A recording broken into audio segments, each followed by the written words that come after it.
John Ulzheimer is known as one of our nation's most recognized credit experts. Having worked for 28 years in the credit industry, John has become one of the most prolific speakers about credit and the go-to authority on answers to credit-related questions. Credit Countdown with John Ulzheimer. Hey there, John Ulzheimer here. I hope you're having a good day. Stuck in Atlanta traffic. Got plenty of time to make videos. Today we're going to talk about Jingle Mail.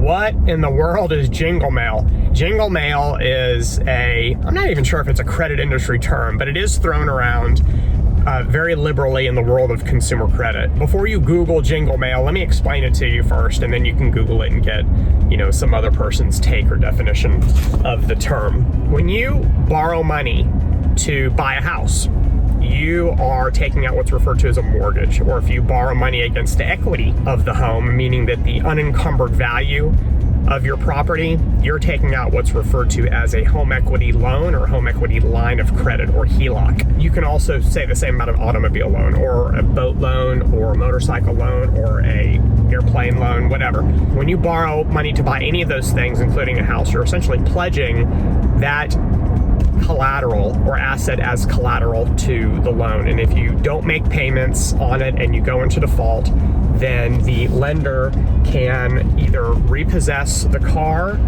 or they can foreclose upon your house. And that's just a horrible scenario. You get kicked out of your house, your car gets taken from you without you even knowing about it. It's a bad scenario all the way around. Your credit, there's a record of that on your credit reports, and that can stay for 7 years. There's nothing good to say about a particular scenario.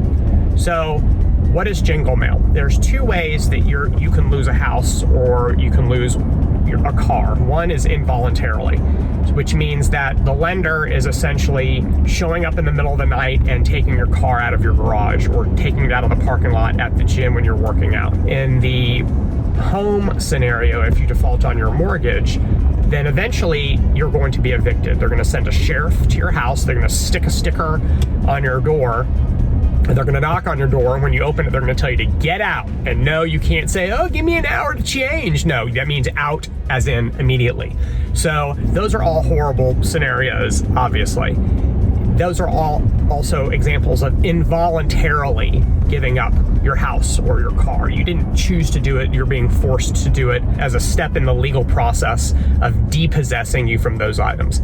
However, if you choose to give back your car, or if you choose to essentially give back your house, when you do it in a mortgage scenario, it's called forfeiture of deed in lieu of foreclosure.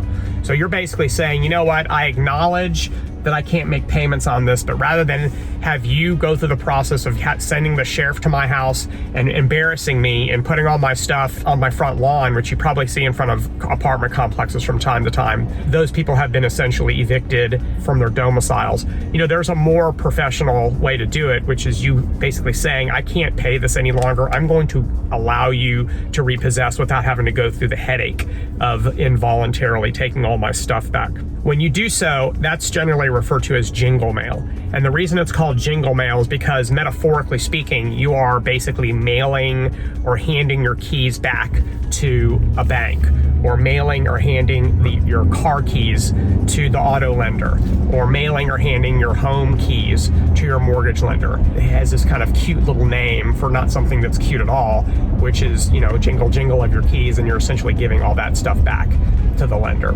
So essentially, it's all bad. That stuff ends up on credit reports. It can stick there for 7 years. It can be harmful depending on what else is on your credit reports. In that respect, you would like to avoid the scenario of Jingle Mail or the involuntary version of it as much as possible. So if you have any other questions, drop them in the comments section below. Have a great rest of your day. We'll talk again soon. For more videos and credit tips from John Ulzheimer, go to www.tradelinesupply.com.